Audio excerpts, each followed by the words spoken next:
Good morning. How are y'all doing today? So today's Friday. Oh, 5 minutes. Friday, October 15th. Y'all, yesterday I went to the park and ran for a little bit. Well, I didn't run. I played with a kiddo. My husband ran. Yes? I had a student come in. Anyway, so my husband, by the way, is an Ironman. He's done three Ironman races. It's like when they swim, bike, and run for like 1,000 miles. Is ridiculous.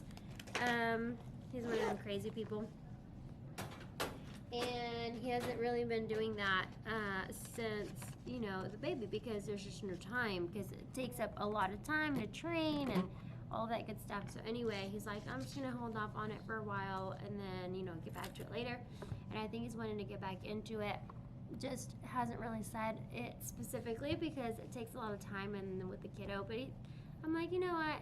Yeah, good. You know, I'll support you in what you want to do. So anyway, we got home. I was playing with Xavier in his room, and I fell asleep. And I woke up today at 6. It's probably like 6:20. So needless to say, I'm running late. Today, Friday, there's not much to show except for, oh, I want to share with you. Look. Okay, so the way the student did this, okay, and total all credit to her, but what she did, so she did extensions on the styrofoam head, and you can see how she glued in those extension pieces, which I had not thought about. It's a track, so super smart. And then just braid it down the middle, and then this is foam. So let me put this down here. So this is foam. Okay, the foam, like, you know, the foam paper, right? And it's painted, and with a flat iron, she curled it, and it actually holds the curve, y'all, and the face. So, like, it's cut here, and it's cut around the face, and she, it looks like she used needles to push down the track, although you can glue it. Hot glue, Styrofoam is particular. Doesn't necessarily love some glues, but anyway, so there's glue. She says, I believe she says she glued it. I've got to ask her again. Glued it on the edges and up here on the top, and it looks like there's a little bit of hot glue there. But she glued it, and then she used a blow dryer, and molded the sheet of foam to the face, and so that's how she got it super smooth. And she used real makeup. Isn't that cool? Like, it is super smooth. It's right flush up. I mean, you can definitely see there. And you can see up here where she put it in. Right?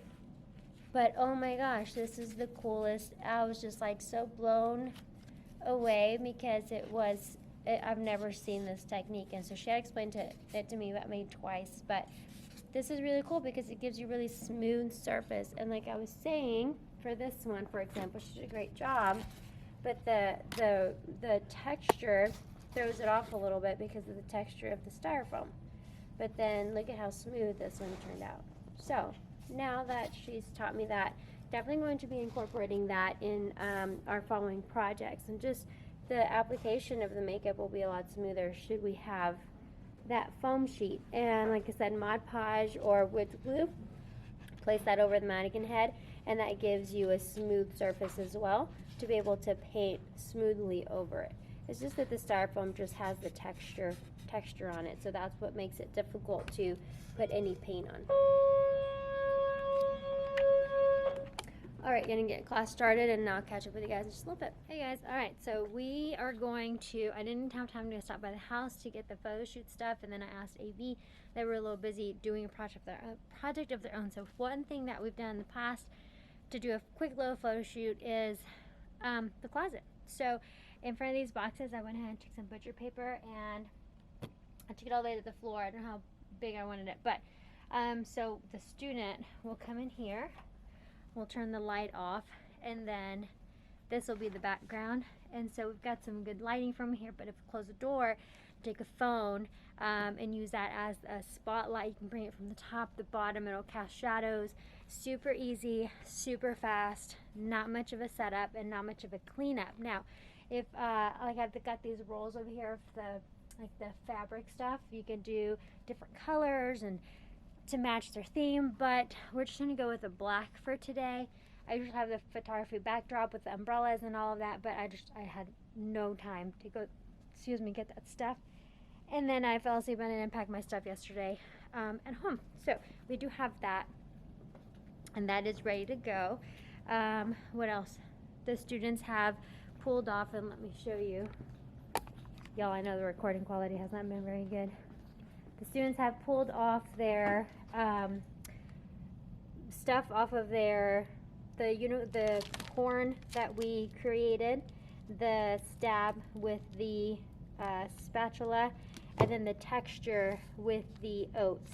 They have went ahead and pulled it off, and so just showing them that when you pull off the latex, just do it very quickly. The latex, if you don't powder it, it sticks to itself. And then when you peel it off, then you've got your face cast and it's good to go. One thing though that they experience is that the glue does peel off the Mod Podge that was previously underneath. So they did have to come back and re-glue some Mod Podge over the top of their cast, like so, which is all right. Wood glue works a little bit better than the Mod Podge, as I have realized, but we'll do just fine. So once they peel it off, they clean up their face cast and they're able to use the face cast again. And then this would be their appliance, should they use the appliance over their face or whatever face cast they used. This typically wasn't here. This is the Mod Podge that had chipped off. But this fits right over the cheek of the person whose face cast this is, simply because it fits just perfect. So everybody's face, when they peeled it off, it was able to match over their skin just perfectly. So that's what we have there. We do have a few more students that came by to drop some supplies off. But we do have here, so I'm going to explain this project. This was Houston Fashion Week, and the students had to create an alien. And these are all the different aliens. They each had to have a backstory. So they had, a story a storyline that they had to create. And these are, talked about that one. That one is a cool technique that I learned that was new. Everybody really seems to gravitate towards this one. The crown is pretty neat. Some of them brought rigs, some of them made wigs with the hair of some sort of coverage with supplies. Like this one used the leaves. Okay, and this one has Olive Woodlands is the name of the galaxy she's from. Here's a story and here's a drawing. Next year I already put on my list to order silver markers or pens, so that way we can use those to write on black paper, because I do use black paper a lot. I've realized the fabric on this one and how the fabric comes down and does this texture thing when it's stood up correctly. Students were playing with it earlier. They're coming. So this was really neat. They really enjoyed that, and they had a little bit of a henna to that. This is a galaxy. So that was just kind of, and that's a new one for today. So that's kind of what we have going on. Got to pick this up because they were using, the ones that were absent were using all of this stuff here with the supplies from yesterday. All right, and so that's what I have. So freshmen are about to come in, and I told them as soon as you come in, get started and go, because you have 45 minutes not only just to do the makeup, hair, wardrobe. You're going to be taking pictures from here up, but you also have to set up, clean up, and then you also have to take a picture, edit that, and then submit it. So they're going to submit it, and then I'm going to take all those pictures and submit them to Victor Quinteros, which is the owner of Houston Fashion Week. He lives in New York. I'm going to submit that, and then he will publish those from there. So all in 45 minutes. Ready, set, go. Alright guys, so I want to share with you the crazy madness of what the freshmen are doing. They have 45, so this is the thing, the challenge. They have 45 minutes to gather, start the makeup on their model, hair, wardrobe, any accessories. 45 minutes to do the whole look that they're copying from their mannequin to their model, and then they're going to take the picture in the closet, And then they have to have enough time to clean up and get their models makeup and everything and put their face back on before the bell rings. So they have 45 minutes, and so let me share with you how it's going so far. Oh, you're good. So this is the model we have here, and they've got, ooh, look at that, they even have a little diagram. So one person is doing the hair, one person is doing the makeup, okay? Got the model, and then this particular team is mimicking this design here, okay? Then we have our model here, and she's drawing out the crown, okay? So she had pulled a few things together, and so she's putting all of that together. We've got a group over here working on their design. This group over here's got the wig on already. And so working on that. And then we have a group over here. She's working on the lashes while we have the other one doing the crown. And then over here we have the other model, and we are working on creating this gradient here.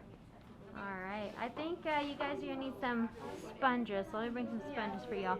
Alright, and so they have 45 minutes to get this done and clean up and not leave me a mess. So let me get some sponges for them, get back to you and show you how we're doing the photos. Okay, so as far as for photos, let me show you how that's going to go. So we have here some cellophane, and we've got different colors, and if you really want to go a little bit further with it, just use the yellow, red, and blue, the primary colors. Have them stack them up to make the secondary and tertiary colors. If not, you can just buy those cellophanes and have that. So they're just going to take a little square, and again, they can, you know, stack them up or use them on their own. You're going to take your phone, and you're going to have them turn their light on, okay? So I'm going to turn the light off to the camera. So like I said earlier, I have this black sheet here, and then when I have just my phone, how can I do this? Let me put this down, see if we can get this not to fall over. Not to fall over. Okay, so I'll be back. Okay, so if I were just to have my light and pretend the background is all black, right? So if I have my light like this, and I put, depending on how I have my light shining, it's going to cause different shadows. If I have it up close or further out, it changes the color. So this is very basic photography details, right? So let's say that we had the students in the back, they have to get really close, and then here, and they have the lights, right? So changing it causes a shadow. If they have big lashes or, you know, things of the sort, then the lashes obviously like this cause a shadow. And if they have big forehead and things of the sort. Okay, so that's just the white one, okay? So then you can have the students, let's say we do the yellow foil. So then this is what the yellow foil will look like from far, from up close, okay? So that is a yellow foil, or the yellow cellophane. And where did my orange one go? Oh, there it goes. Or if you have orange causes this color here. Obviously, if you were to take, and one thing to teach your students, if you take the cellophane and you fold it in half or fold it in fours and you cover your light with it, do you see how that drastically changed the tone of the light? And so that's just a way that you can create a fun little photo shoot segment with your students. So that way it is inexpensive, it is something that they learn and can recreate at home. So that way they have that that knowledge and skill to where when they're doing their portfolio pictures, that the students are able to recreate that, use that skill and technique to up the grade of their photography. And again, it's very simple. We're in a closet, the lights are out, we just have a black butcher paper that is hung, okay? So a black sheet, a black poster board. Of course, the background can change, and then they just have cellophane. Now, a lot of times students are like, well, miss, I don't have money to go buy cellophane or whatnot. So if you get like a bag, a candy bag, or anything that's plastic that has a pigment to it, you could use that as well. So that's what I use the cellophane for when we are creating those types of photo shoots. And 3 people come in here. The model, obviously, want to make sure to teach the students just to get just the focus, which is just the makeup. We don't need one of these pictures. We need just this picture right here. And then I teach them, obviously, the light and the angles, the changing of the light. But then you can also have them, I forgot what I was going to say. But anyway, so that's kind of just what we have for the students to create with their DIY photo shoot techniques. All right, catch you guys up in a little bit. Hey guys, I gotta whisper because the little one is over there. He's napping. All right. So, I think my cat got in. Yeah, there he is. You better not pee on anything, you hear me? Oh, my cats like to, do y'all have cats? My cats like to pee on things. Straighten this up. All right, y'all, look, I've got my little bat wings. You see that? I try to spray them down, but by the end of the day, this is what I look like. Like this, this is what I look like. Fabulous.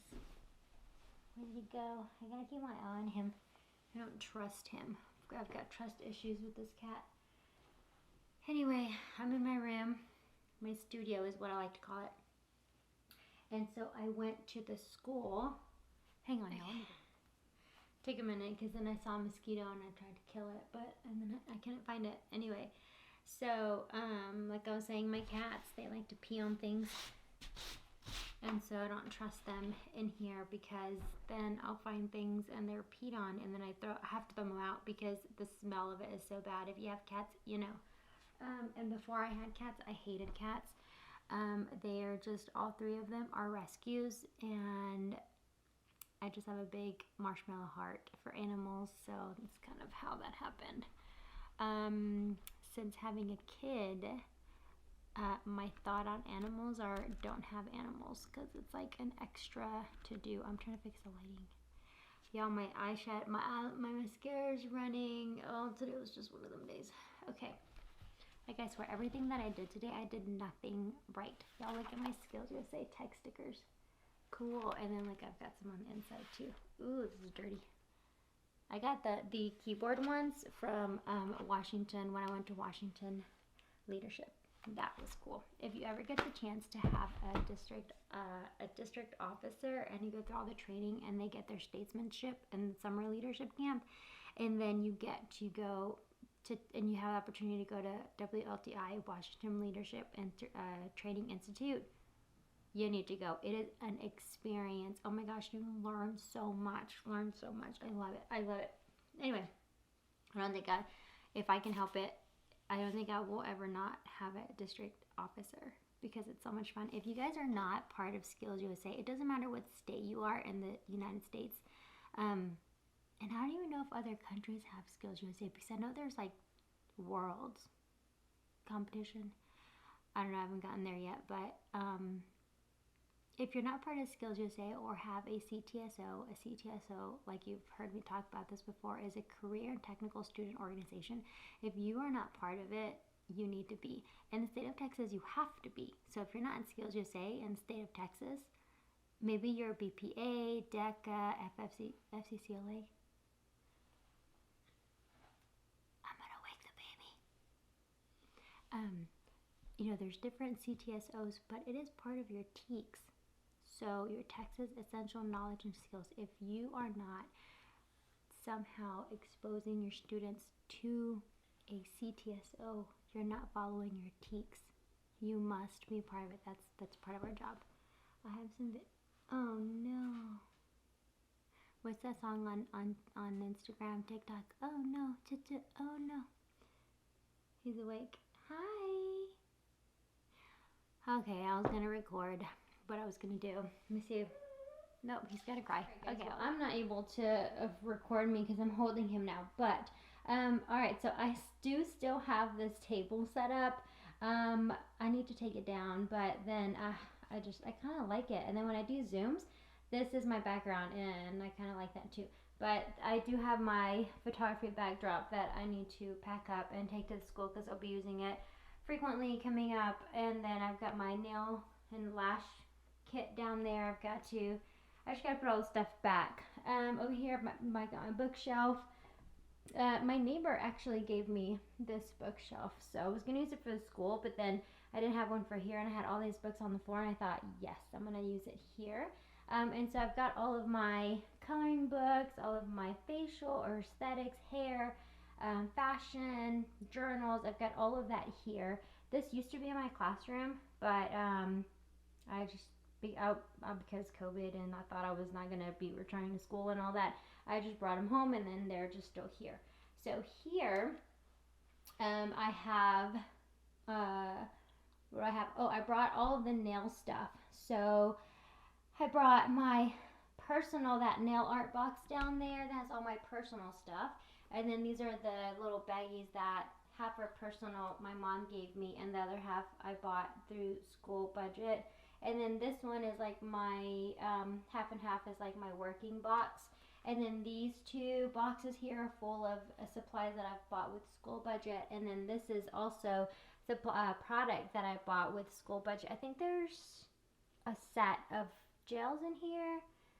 I don't know if it's in this bin or not, but there's a set of gels in here that are mine personally, but I stuck them in here because I needed them to be upright. So this is one of those kits, and let me see if I can open this, y'all, with one hand and carrying the baby. Whoop. Okay, so this is one of them bins that is a compartment bin, and so I put all of my gel pots in here, and look what happens. You see this one's flipped over, it's spilt out. Not only one is it a waste of product, but two, it has a lot, I need a lot of alcohol to clean that out so it's not sticky. Anyway, so the bottom, you can flip this over, and on the bottom you have the same amount of compartments, but I actually inserted them upside down, and then they're right side up when I have the container like this. So because I'm not going to be using these for a while, this bottom one, I put them up like that. But storage just with the pots, you just have to store them right side up. If not, that the spill happens, and it's just a waste of product. And these are expensive things, so it's not really something for you to not take good care of. All right, and so the rest of the stuff is just all my nail art stuff. So the reason why I brought it home is because I'm going to be trying a new technique. So let me see if I can do this way. I really want to just record it. Oh, I'm trying to. Okay, let's see if this will work. All right. Hey, man, don't be showing your tummy. Okay, so as far as like the new thing that I want to try, like I'm always wanting to try new things in the classroom, new teaching techniques that I like to kind of just try and come up with, and see if it's something that I like, or see if something that would work better for me. Yeah, he's like squeezing me. And one of the things that I would like to try for this week coming up is a different method of instruction. So the students know that I do the YouTube and I record a lot of the lessons. And so students that come in and they were absent, the first thing that they now ask me is the recording of yesterday's lesson up on Schoology or YouTube? And sometimes they are, and sometimes, y'all, I'm so behind right now. This week did I post? I think I posted a video on Monday, but then I have videos that I've been working on editing, and when I say editing, I mean just like loading it and uploading and downloading and all of that stuff, and waiting for it to render, and it's just takes a long time. And then at home, when I load a video on YouTube, it like messes with the internet, so then like nothing else works, so I've got to do it before I go to bed. I like load a video down to YouTube, and in the morning hopefully pray that everything went fine and my computer didn't fall asleep, and it actually posted. Because what happens is that if I, like right now, if he's out watching Coco Melon, or my husband's working on a contract for a house, or if I'm doing work or a lesson, or if anybody's on the internet and I'm loading a video, or if I'm loading a video and anybody tries to get on the internet, it's like super slow. Like you get the little wheel that turns. Like that's literally all you get. And so when I upload videos on YouTube, it has to be when we go to bed and when no one's using the internet, or if we're leaving the house in the morning, if I wake up in time and I'm out the door in time, or if I even have time, I can have it loading up to YouTube from my computer. I don't know why it does that. I thought it was just our old house where we were at that had a lot of internet problems, but I don't know if it's my computer or that's just a thing. He's really squeezing my neck. He never does this. I guess he's just tired, or I don't know. But anyway, so yeah, I forgot what I was saying. Baby brain, like it's really a thing. You like your brain just is mush after having a baby. Seriously, like the other day I was like, table, TABLEEL, table.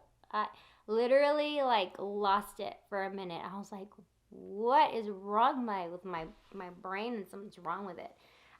So yeah, baby brain is totally a thing, and I forget stuff. I was already very forgetful, but now I'm like extra forgetful. I forget that I write things down to remind myself. That's pretty bad. Anyway, so back to what I was saying. See what I mean? And especially today. Today's been one of those days. Like I have not been able to do anything right today. Oh, and I forgot to post on YouTube. I mean on Facebook for sips. Oh my gosh.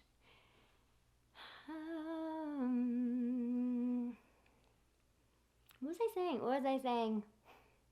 I forgot. Anyway. Literally hardcore trying to think of what I was saying, and I can't remember. Let me come back. Maybe I'll remember. Okay, I remember. So I was explaining what new lesson technique, teaching technique that I wanted to teach. Anyway, okay. In the classroom, I have 9th and 10th grade, right? And I teach my teaks. And last year I started trying it. Didn't really work out. This year I'm trying it. Instead of teaching a teak, like, okay, this week I'm teaching the teak 1B, whatever, A, or whatever. I'm teaching my teaks throughout the school year, just like infection control. I'm teaching infection control on the chapter on its own, yes, okay, but I'm teaching infection control throughout the school year, during each chapter. So yeah, they're gonna get the chapter, but like I'm teaching it and introducing new things about infection control and like drilling it into them. Sanitize, sterilize, don't double dip, cross contamination, like all of those things. I'm drilling it into them throughout each chapter and each lesson or workshop or daily. Wash your hands, sanitize your table. This is disinfectant solution. This is what this is called. And so I just feel like it's worked out a little bit better. Not that I didn't teach it before, but I'm extra drilling it this time and actually like doing teaching techniques. How do I explain it? I'm just not that I didn't teach it. Like, okay, before I would teach it for 2 weeks, infection control, and I would continue to remind students and continue, oh, remember, this is how you clean. Remember, this is why you clean. Remember, this is a disposable item, right, throughout the year. And I would teach infection control at the very beginning. This year, I didn't do the infection control chapter at the very beginning. Again, remember, I have 9th and 10th. They don't go into the lab, right? And they don't work on clients until they get their 100 hours, and we don't have salon day until we're checked. Definitely until they do infection control chapter, but I don't have that structure where you need to do it. The first thing you teach is infection control with juniors and seniors. So, and have them pass the test and do their barbicide or whatever certification or test, whatever, your standard is before they get onto the floor, the salon floor, clinic floor, whatever you like to call it. But it's kind of like this year, right? I didn't teach it at the beginning of this school year in a chapter format. And by that I mean I didn't teach like, okay, open the book, copy the vocabulary, find the definition. And then the next day, we're going to answer the questions in the book. So you're going to read the book and answer the questions. And the next day and the 2 following weeks, the rest of the 2 weeks, we're going to go through the chapter and the theory part of it. And here's my PowerPoint and all of that. I didn't do that this year, okay? What I did is I started with hands-on, because this year with COVID and students coming back and all the lack of social skills that students have, I took a different approach. And it worked, because the students, for some reason, I thought we were going to be like not interested, and actually they're like super interested and hands-on and ready for the next project and excited. And so instead of teaching that chapter at the beginning, I'm holding off on it. But the things, the topics, the important parts of infection control, I am teaching them and introducing them and continuing to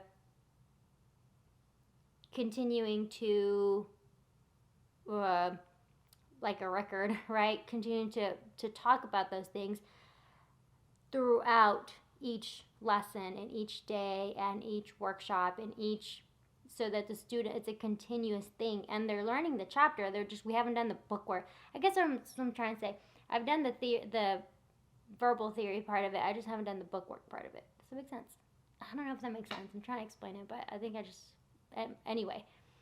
Anyway, so I'm trying that different and this year, and it actually worked really good. The other thing that I'm wanting to try, and the whole point of what I'm trying to explain, sorry, I'm like super long-winded, is that I would like to, I already did thumbnail art, and so I have 45 minutes to teach my students, which really is 30 solid minutes, because by the time they come in, by the time they read the board and ask questions and attendance and announcements, it's like 15 minutes has passed, right? 10, 15.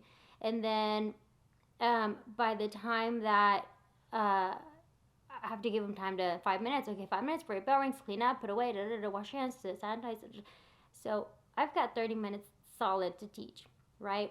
There's never enough time. We're always rushing. And I have to sit at my demo table, and I do the demo, and I teach them from there, right? And so from there, the students are then watching me from their seat on the screen, and they're doing what I'm showing them to do. So it's hard for me to get up and move around and check, oh, you're doing it. Oh, no, here, hold it like this. You do it like that. It's too thick. It's hard for me to do that, because if I do that, then I don't get through the lesson of the day, right? The demo of the day. So what I'm going to try to do for this week coming up, teaching nail art techniques and some of the nail art material, on how to use those things. And I'm teaching the Halloween designs. For those that don't celebrate Halloween, I respect that. And there's other, they can still practice the technique, but it's not actually like, if it's a mummy, they do lines. They don't actually put the eyes on the mummy and things of the sort. They do flowers instead of, like the spider or ghost or whatever, things of the sort. It's just change it up for them, because, I have to be respectful of that. So as far as the lesson, I want to teach them that, but I also want to take a look and see what they're doing, and if they're doing something wrong or holding something wrong, or I want to be able to stand over them or with them and correct them or help them or give them feedback. And so why I brought all this stuff is that I'm going to pre-record my lesson demos for next week. And then I'm going to play them in class on the big screen, and then they're going to follow me, pre-record on the screen, and I'm going to walk around, and I'm going to check and look and help and do it this way, and it's not looking the same because this is a wrong brush, or like that checks for understanding, that one-on-one student-teacher. But I'm not pulling me away from the rest of the class, because there's always that one kid that needs extra help, that would be me in class. And if the kid asks me a question, that pulls me away from the rest of the class, and the rest of the class is like, stop asking questions, like, come on, like they get frustrated and they get mad at each other, and that becomes like a social disturbance kind of thing. And so then if I keep myself on the screen as I'm teaching with this pre-recorded demo, and me physically am walking around, I'm killing 2 birds with 1 stone. So the kids that are like advanced and want to keep going, follow the screen. The kid that needs help, I'm physically there walking around to help. The kid that needs to go back and watch it later, or that's absent, or that just wants to go back and watch later, practice the end, that's also available. So that's kind of like that's kind of my plan. So I brought all of that stuff. Y'all, he's being really still. This is like odd. He's never done this before. So I brought all this stuff because I want to prepackage all of the little nail art stuff that we're gonna need for the week. Like the spider that we're gonna create, we're going to put it over. I think it's the gold leaf foil, and then we're gonna do the diamonds, and we're gonna do transfer foil, and I have the Halloween transfer foil, and like all those different kinds of things. It takes time to cut and pass out, especially because everything's so little. So last year when I did the packet pickup for when we did the students who were virtual, they came to the school. I made all their bags and stuff, and some of the students helped me and some of them on the second packet pickup. And they came and picked up their supplies, and I said, okay, take this out of your baggie. And they already had their supplies. It was so much more easier, except there are those ones that, oh, I already used it or already lost it. Or da, da, da.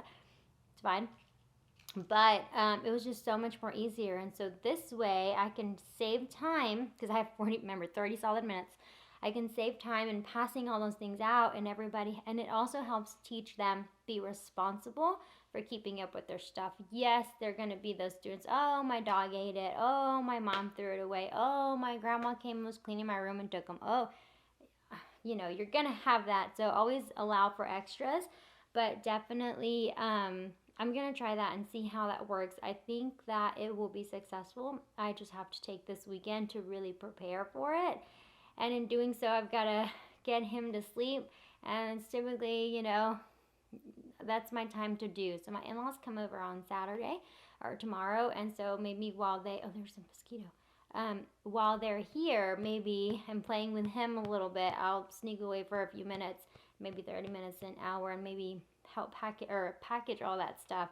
And then hopefully be able to, get that stuff ready and the baggies ready, and that way I can give it to the students on Monday, and then just go and get through these techniques for the week.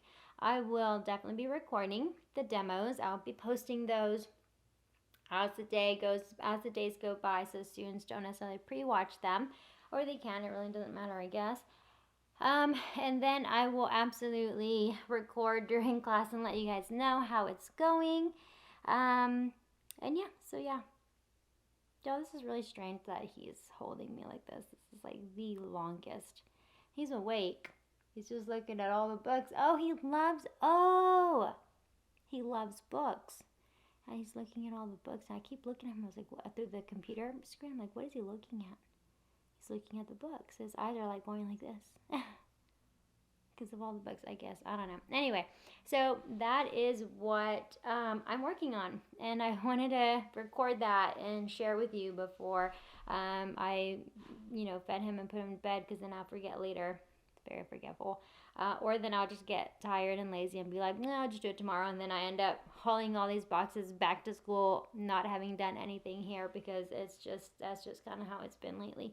But probably tonight will probably be a late night until I get all those things done and taken care of. All right, I'll catch up with you guys later. Thank you so much for watching. Don't forget to subscribe. Thank you for the 3,000 of you guys that have already subscribed. We hit that 3K mark this past week. And I'm very appreciative of that. And it's so cool. I started this channel a long time ago. I don't know how many years ago now, but it's been a long time. But it's been a while. It's been a good journey getting here, but I do appreciate you guys for watching and all the messages and sweet messages that you guys send to me all the time. I really appreciate it. I hope that what I do inspires you in your classroom in some way and is helping change the way that students learn cosmetology, which is my goal. Thank you so much for watching. Don't forget to subscribe. You guys have a great one, and we'll see you guys on the next one. Bye.